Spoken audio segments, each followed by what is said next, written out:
everyone.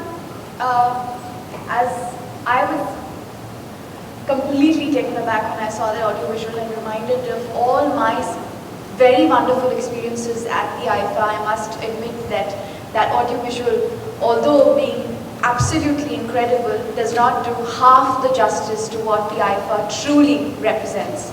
It is far beyond excellence, and I think this is a great platform for the Indian film industry to come together and have a really nice time.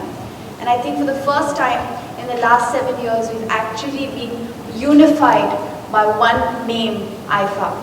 I'd like to thank Wizcraft once again for helping me be a part of such a wonderful event. The IIFA Foundation has done a lot of good work for the film industry, for the technicians in the industry, and all those people who complain that actors don't do enough social work. Here, this is one more event that we've added to our list. Thank you, Sebas, thank you, Andre.